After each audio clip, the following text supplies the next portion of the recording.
नमस्कार विद्यार्थी मित्रांनो. महात्मा गांधी विद्या मंदिर संस्थेमार्फत आपणा सर्वांचं स्वागत. लोकनेते व्यंकटराव हिरे महाविद्यालय पंचवटी नाशिक परिवारामार्फत आपणा सर्वांचं हार्दिक स्वागत करते. मी तुम्हाला इयत्ता 11वीमध्ये वाणिज्य शाखेतील चिटणीसाची कार्यपद्धती हा विषय शिकवणार आहे. माझं नाव घोलप जे. विद्यार्थी मित्रांनो, आपण चिटणीसाची कार्यपद्धती या विषयातील पहिलं प्रकरण जे आहे ते पहिलं प्रकरण आपण अभ्यासणार आहोत.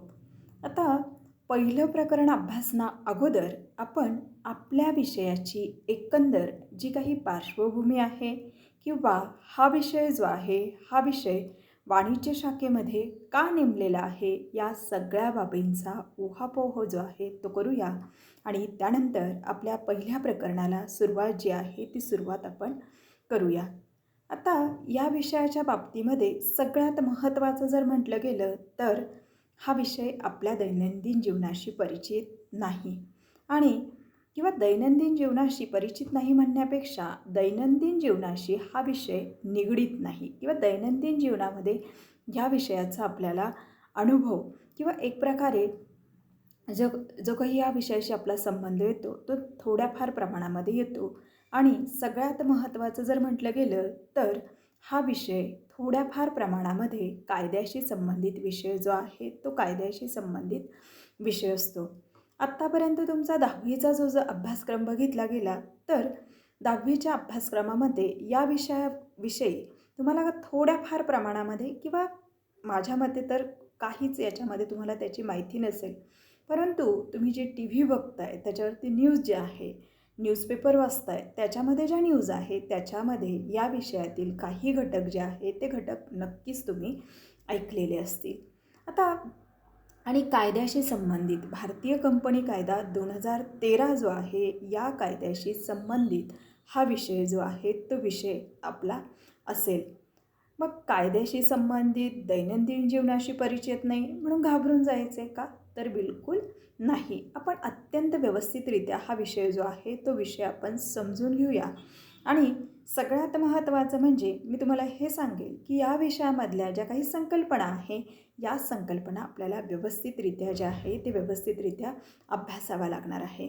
आणि भविष्यामध्ये सुद्धा याचा फायदा जो आहे तो फायदा आपल्याला होणार आहे. जरी हा विषय तुम्हाला चिटणीसाची कार्यपद्धती म्हणून तुमच्यासमोर आला नाही तरी भविष्यामध्ये ज्यावेळेस 12वी नंतर तुमचं करिअर जे आहे की तुम्हाला नक्की काय करायचं आहे, BCom करताय, BBA करताय की अजून तुम्ही कुठे CA करायचं आहे की CS करायचं आहे, या सगळ्या दृष्टिकोनातून जे आहे या सगळ्या दृष्टिकोनातून हा विषय आपल्याला महत्त्वाचा असेल.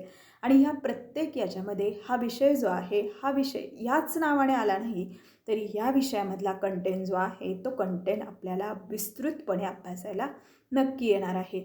मग विस्तृतपणे अभ्यासायला येणार आहे तर आपण आत्ता काय करूया तर आत्ता बेसिक ज्या कन्सेप्ट आहे त्या सोप्या भाषेमध्ये आपल्याला दिलेल्या आहेत तर त्या बेसिक कन्सेप्ट ज्या आहे त्या बेसिक कन्सेप्ट आपण समजून घेण्याचा प्रयत्न जो आहे तो प्रयत्न करून घेऊया. आणि आत्ता जर आपल्याला व्यवस्थितरित्या समजलं तर भविष्यामध्ये तिथे विस्तृतपणे जरी असं आपल्याला अभ्यासायचं असलं तरी आपली आत्ता संकल्पना जी आहे ती संकल्पना काय असणार आहे, स्पष्ट असणार आहे. मग ती संकल्पना आपली स्पष्ट असल्यामुळे नक्कीच आपल्याला भविष्यात त्याचा फायदा जो आहे तो फायदा होणार आहे.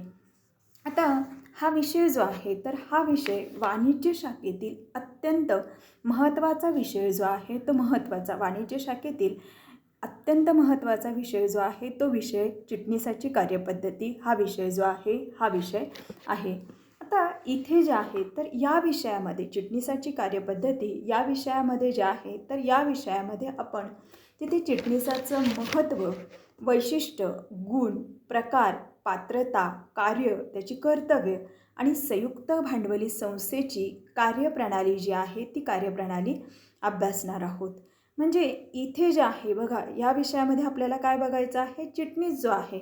मग चिटणीस जो आहे तो चिटणीस म्हटल्यानंतर तुम्हाला लवकर लक्षात येणार नाही की चिटणीस म्हणजे काय, परंतु सेक्रेटरी म्हटल्यानंतर तुम्हाला कुठेतरी अर्थबोध होतोय की सेक्रेटरी म्हणजे तुम्ही कुठंतरी हा शब्द ऐकलेला आहे, टी व्ही सिरियलमध्ये म्हणा किंवा पिक्चरमध्ये हा शब्द जो आहे तो शब्द आपण ऐकलेला असेल, परंतु तिथे ती दाखवली जाते ती संकल्पना कशी आहे, संकुचित. आपल्याला ती संकल्पना जी आहे ती संकल्पना व्यापक अर्थाने जी आहे ती व्यापक अर्थाने आपल्याला इथे बघायची आहे.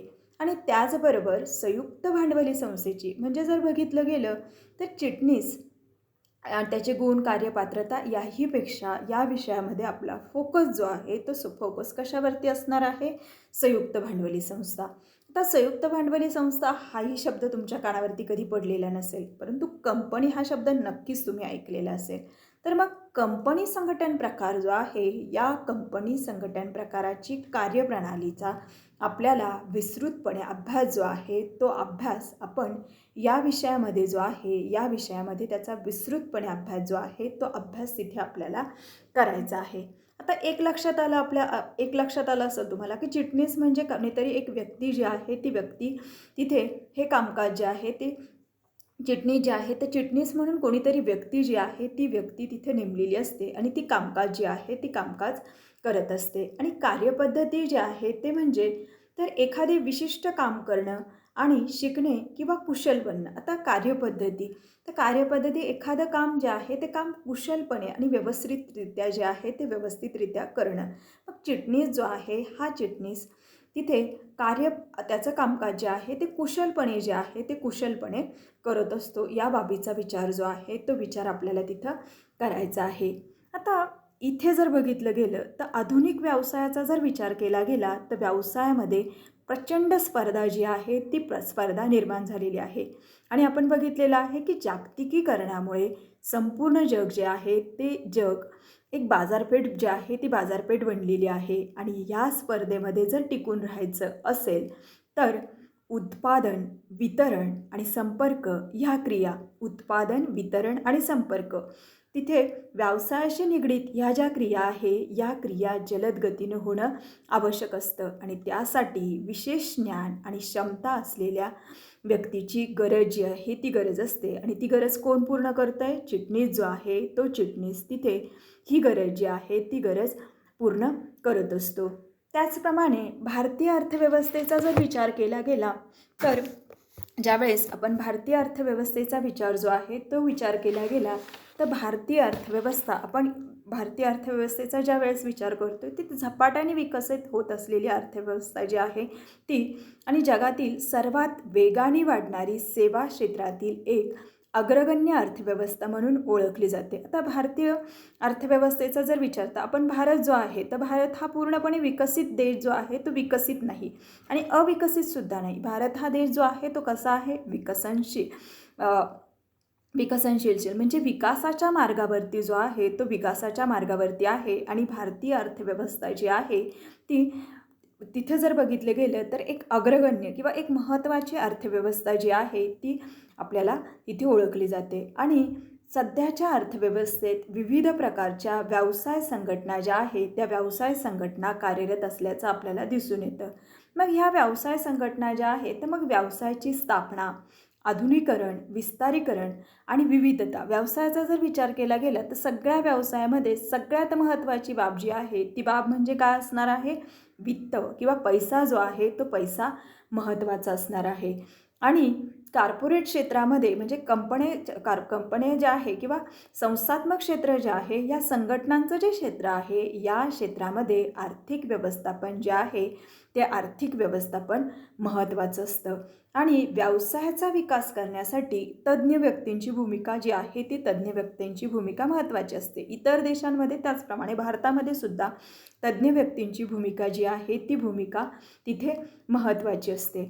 आणि चिटणीसाचा व्यवसाय जो आहे तर हा चिटणीसाचा व्यवसायाची जी बदलती गरज आहे ती बदलती गरज पूर्ण करतो. इथे सोपं आपल्याला लक्षात ठेवता येईल की तिथे जे आहे जागतिकीकरणाचा परिणाम जो आहे तो परिणाम आणि व्यवसाय जागतिकीकरणाचा परिणाम जो आहे तो परिणाम आपल्याला मुख्य सांगता येईल. आणि भारतीय अर्थव्यवस्थेचा जर विचार केला गेला, विकसित होणारी अर्थव्यवस्था जी आहे आणि झपाट्याने तिच्यामध्ये वाढ जी आहे ती वाढ होते. मग त्या अनुषंगाने व्यवसाय संघटना ज्या आहे त्या वेगवेगळ्या प्रकारच्या व्यवसाय संघटना ज्या आहे त्या व्यवसाय संघटना भारतीय अर्थव्यवस्थेमध्ये कार्यरत असल्याचं आपल्याला दिसून येते. मग त्यांची जी गरज आहे ती गरज पूर्ण करण्यासाठी तज्ज्ञ आणि त्या क्षेत्रातील व्यवस्थित ज्ञान असलेल्या कुशल व्यक्तीची गरज असते. आणि ती गरज जी आहे ती गरज कोण पूर्ण करतोय? चिटणीस जो आहे तो चिटणीस ती गरज जी आहे ती गरज पूर्ण करत असतो.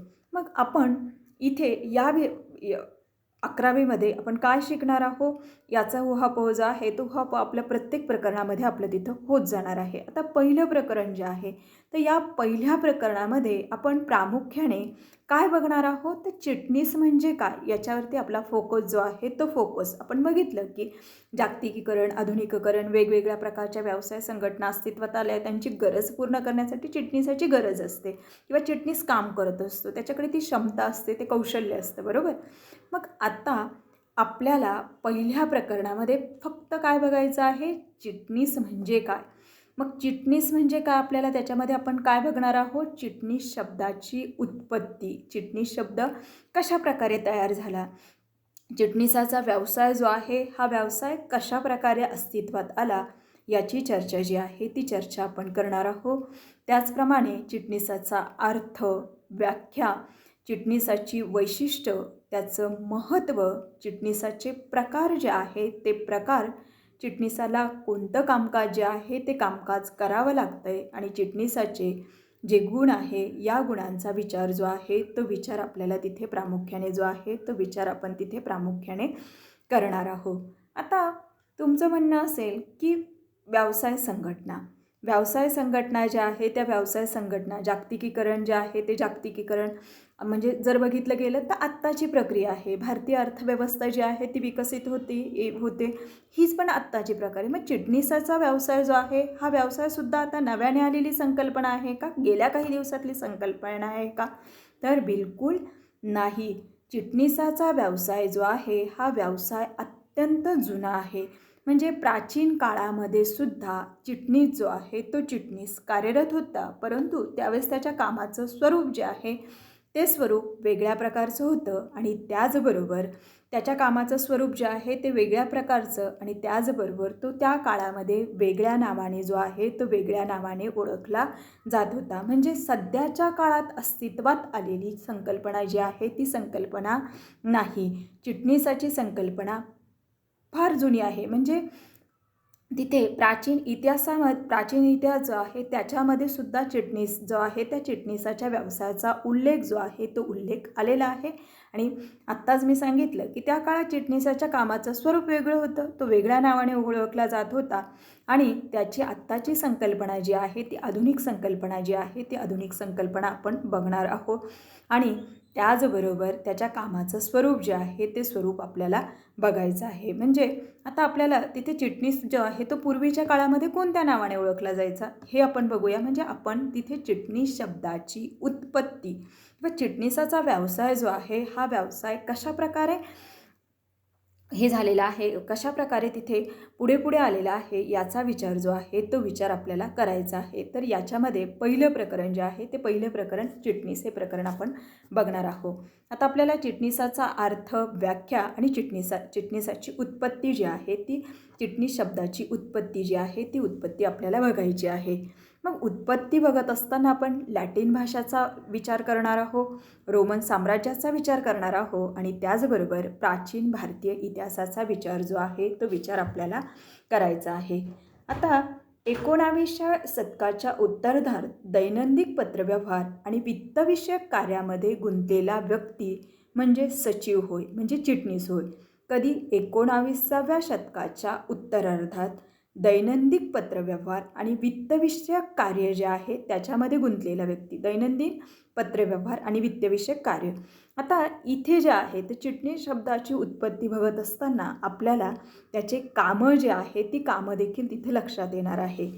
तर 19व्या शतकाच्या उत्तरार्धात कोणतं काम करत होता? दैनंदिन पत्रव्यवहार आणि वित्तविषयक कार्य जे आहे ते वित्तविषयक कार्य जे आहे ते कार्य कोण करत होता? चिटणीस जो आहे तो चिटणीस करत होता. आता तिथे जे आहे तर हे कामकाज करणारा व्यक्ती जो आहे तो व्यक्ती तिथे सचिव किंवा चिटणीस म्हणून ओळखला जात होता. आता चिटणीस या मराठी चिटणीस हा जो शब्द आहे हा मराठी शब्द आहे आणि हा फारसी भाषेतील चिट नवीस या शब्दापासून तयार झालेला आहे. त्यातील चिट याचा अर्थ कागदाचा तुकडा, तर नवीस म्हणजे त्याच्यावरती नोंद करणारा.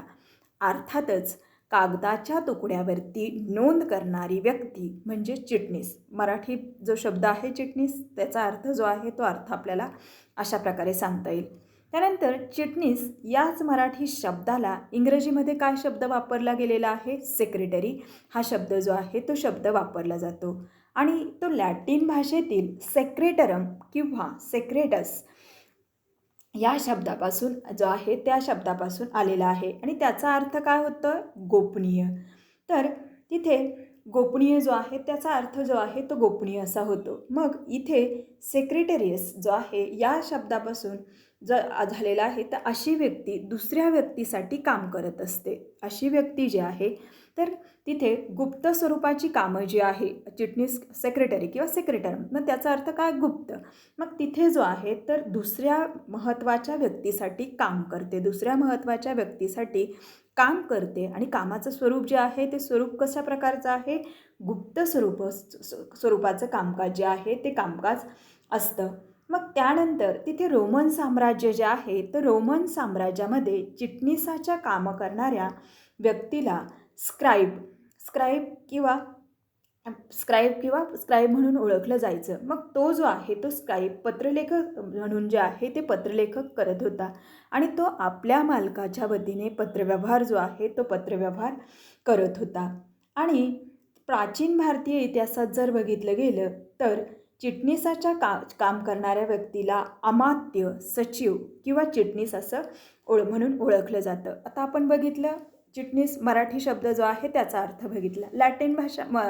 इंग्रजी शब्द जो आहे तर मग लॅटिन भाषेत त्याचा काय अर्थ होतो? रोमन साम्राज्यामध्ये जो आहे तो रोमन साम्राज्य. आणि प्राचीन भारतीय इतिहासामध्ये तिथे चिटणीसाचे काम करण्याला अमात्य, सचिव किंवा चिटणीस म्हणून ओळखलं जात होतं. आता प्राचीन भारतीय इतिहासाचा जर विचार केला गेला तर तुम्ही इतिहासामध्ये तिथे शिवाजी महाराजांचे अष्टप्रधान मंडळ जे आहे या अष्टप्रधान मंडळाचा जर अभ्यास केलेला असेल तर नक्कीच तुम्हाला आठवत असेल की त्याच्यामध्ये अमात्य जे आहे हे अमात्य तिथे त्यांचा समावेश जो आहे तो समावेश होता. मग अमात्य जो आहे हे अमात्य गुप्त स्वरूपाची कामं जी आहे ते गुप्त स्वरूपाची कामं किंवा त्यावेळेस त्यांच्या कामाचं स्वरूप जे आहे ते स्वरूप तिथे निश्चित केलेलं होतं. आणि अलीकडील काळात जर विचार केला गेला तर केंद्र व राज्य सरकारच्या विविध खात्यामध्ये तिथे मंत्र्यांच्या मदतीसाठी चिटणीसाची नियुक्ती जी आहे ती केलेली असते आणि ते त्या मंत्र्याच्या नियंत्रणाखाली कामकाज जे आहे ते कामकाज